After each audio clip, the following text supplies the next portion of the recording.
dari kelompok Asmat akan menyampaikan hasil presentasi yang berisi konflik dan tanggapan kami tentang konflik tersebut. Pertama, sebelum masuk ke presentasi, izinkan kami memperkenalkan anggota kami. Pertama, saya Raffi Kresna. Saya Dalita Nafa. Saya Ita Novianti. Saya Zidan Batur Rahman. Saya Sheina. Saya Kania Lisita Shalom. Nah, pada kesempatan kali ini kelompok kami akan menjelaskan tentang konflik-konflik yang ada dalam keluarga beserta tanggapan kami. Untuk konflik yang pertama adalah konflik komunikasi satu arah atau pemaksaan keputusan dari satu kelompok dalam keluarga. Nah, biasanya konflik ini itu karena pertentangan verbal antara satu anggota keluarga dengan anggota keluarga yang lainnya. Nah, penyebabnya ada apa aja sih? Yang pertama itu karena kesibukan, lalu yang kedua adalah kurangnya keterbukaan, yang ketiga adalah kurangnya pedulian antara satu keluarga dengan anggota keluarga yang lainnya. Nah, yang terakhir adalah karena perbedaan cara berpikir. Nah, ini melanggar sila keempat Pancasila. Tanggapan kami terhadap konflik ini adalah pemaksaan keputusan itu melanggar prinsip musyawarah, karena prinsip musyawarah itu harus mengambil keputusan berdasarkan kebijaksanaan. Nah, solusi dari konflik ini adalah untuk kita saling peduli terhadap satu sama lain dan mementingkan satu sama lain dibanding diri kita sendiri. Untuk konflik yang kedua adalah warisan dalam keluarga. Untuk faktor penyebabnya ada 4. Yang pertama adalah ketidakadilan dalam pembagian harta. Yang kedua adalah kecemburuan antar anggota keluarga. Dan yang ketiga adalah hanya peduli pada diri sendiri atau egoisme. Dan yang keempat adalah patriarki yang masih mendominasi kuat dalam keluarga itu. Dan untuk sila yang dilanggarnya adalah kemanusiaan adil dan beradab, yaitu sila kedua. Dan untuk tanggapan kita sendiri, kami menolak karena kami merasa dalam pembagian harta itu, dalam pembagian warisan perlu adanya rasa kemanusiaan dan rasa keadilan. Konflik yang ketiga ini adalah konflik antara orang tua dan anak yang disebabkan oleh pergaulan. Faktor penyebab utama dari konflik ini yang pertama ada pola asuh orang tua yang terlalu otoriter, dan yang kedua ada perbedaan generasi antara orang tua dan anak yang menyebabkan kurangnya pemahaman orang tua kepada anak. Nah, sila yang dilanggar dari konflik ini yang pertama ada sila keempat dari Pancasila, yaitu kerakyatannya dipimpin oleh umat, kebijaksanaan dan pemusyawaratan dan perwakilan. Lalu sila yang kelima yaitu keadilan sosial bagi seluruh rakyat Indonesia. Nah, tanggapan kenapa konflik ini harus diselesaikan adalah yang pertama, karena anak itu memiliki kebebasan berpendapat dan memiliki kebebasan untuk berkeadilan dalam rumah tangga juga. Selanjutnya adalah konflik KDRT atau kekerasan dalam rumah tangga. Faktor-faktor penyebabnya antara lain ada emosi yang tak terkendali, tekanan ekonomi, dan perselingkuhan. Nah, konflik ini sangat melanggar sila pertama yaitu ketuhanan yang Maha Esa dan sila kedua yaitu kemanusiaan yang adil dan beradab. Menurut kami, konflik KDRT ini sangat tidak dibenarkan karena bertentangan dengan nilai kemanusiaan dan keadilan dalam memperlakukan sesama anggota keluarga. Kemudian untuk konflik yang kelima, ini adalah konflik akibat perselingkuhan. Konflik ini memiliki penyebab yang pertama, ketidakpuasan dalam hubungan seksual, yang kedua kurangnya komunikasi, yang ketiga faktor ekonomi, dan yang keempat tidak mengamalkan nilai keagamaan. Konflik ini sangat bertentangan dengan sila pertama yaitu ketuhanan yang Maha Esa. Dan tanggapan dari kelompok kami bahwa sebenarnya perselingkuhan ini sangat menunjukkan bahwa tidak adanya komitmen ataupun tanggung jawab dari si peselingkuh, dan tindakan ini sangat bertentangan dengan nilai-nilai keagamaan dan nilai etika.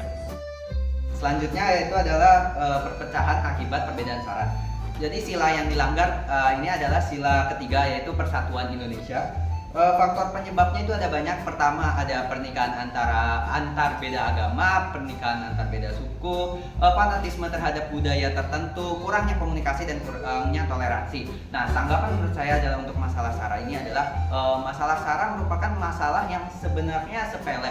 Apabila orang itu memiliki kesadaran bahwa SARA itu bukanlah sebuah masalah atau bukan sebuah alasan untuk berpecah, tapi sebuah keuntungan buat negara, karena semakin banyak budaya yang kita miliki sebagai bangsa Indonesia itu dapat menjadi keuntungan kita sendiri sebagai bangsa Indonesia.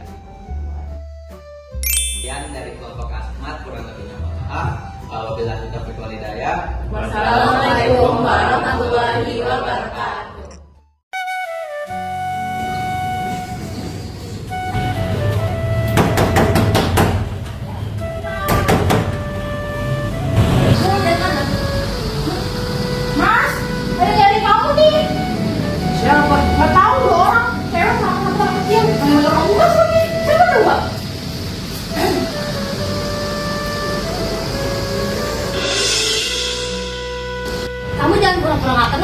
sama aku. Ini anak kamu.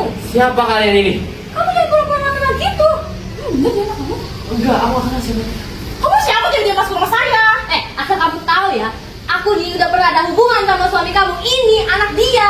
Ini anak dia. Kamu udah nggak ada bukti ngomong kayak gitu. Semua orang juga bisa ngomong kayak gitu. Coba tanya aja suami kamu. Jawab, dia anak kamu. Enggak, bukan. Yang benar. Kan dia bilang dia anak kamu. Aku nggak tahu mereka siapa. Aku nggak tahu mereka siapa. Yang benar, Pak. Ini bukan anak kamu atau bukan? Yaudah, kalau emang bukan anak kamu, usir mereka. Keluar kamu. Mas, kamu bener-bener ya, Mas? Cepat keluar. Cepat keluar. Ada apa ini? Ada apa ini? Ada apa ini? Kenapa ini? Ada apa ini? Ada apa ini? Ada apa ini? Ini Pak, ada orang asing ke rumah saya yang mau aku bawa anak saya. Iya, ini dia masuk gedor-gedor ngomong anak kamu saya. Nah, ini memang anak dia, Pak. Saya tidak kenal dia padahal. Wah, kamu tuh tahu aku ini Kalau salah. gimana tiba-tiba ngomong Tenang, kamu? boleh, Bu, Gimana tenang, saya bisa tenang. kenal? Dan tiba-tiba Tenang, tenang, tenang. Kita selesaikan masalah ini dengan kepala dingin. Jangan marah-marah. Tenang, Bapak Ibu. Kita bicarakan saja di dalam. Enggak bisa tenang, saya mau usir orang ini. Kamu bener-bener, Mas. Tenang. Nggak bisa, nggak bisa. Baik-baik. Kita bicarakan di dalam dengan baik-baik. Ayo masuk dulu. Ayo masuk dulu. Kita bicarakan di dalam pelan-pelan. Jadi Bapak Ibu ini sebenarnya ada apa? Ini Pak, dia dibawa asing sama teman saya kok. Ini anak sama suami saya. Anak udah gede Pak. Saya baru bayangin tiba-tiba ada orang kayak gitu. Saya kesel, Pak. Saya juga bohong. Saya ini benar bawa anaknya Mas Zidan. Bohong.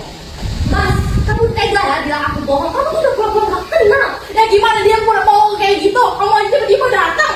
Mbak, saya nggak bohong. Anak saya itu anak Mas Zidan. Saya udah sama dia 10 tahun. Gak pernah kamu datang selama ini. Kemana aja kamu? Anak saya 11 tahun. Saya sebelum kalian menikah, saya itu udah berhubungan sama suami kamu. Udah berhubungan sama suami kamu. Kamu nggak usah ngomong yang enggak. Mas, aku udah cari kamu kemana-mana pas aku hamil. Mana buktinya? Mana bukti kalau itu anak dia? Kalau kalian mau bukti, bawa anak saya ke rumah sakit sekarang. Ya bener ya, tapi kalau dia bukan anak dari Mas Zidan, kalau kamu bohong, kamu saya penjarain ya. Awas kamu. Potong kuping saya kalau salah. Bener ya, awas kamu, awas. Kalau bener, saya mau Mas kamu tanggung jawab selama ini anak kamu hidup tanpa sosok bapak.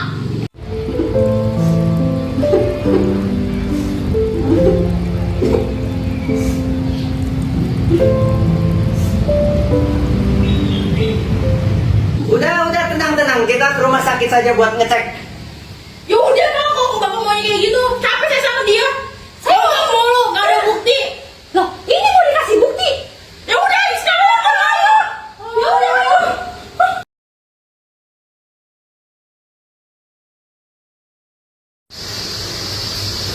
Kalian mau bukti kan?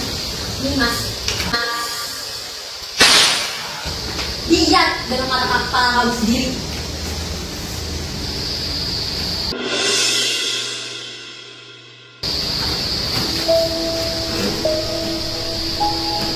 Kamu.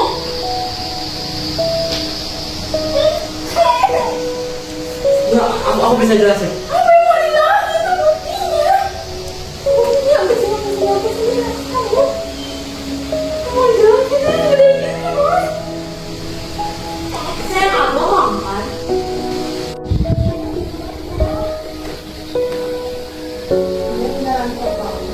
Iya, ini papa kamu yang bertanggung jawab soal ini. Yaudah deh. Sekarang kalian mau jadi gimana?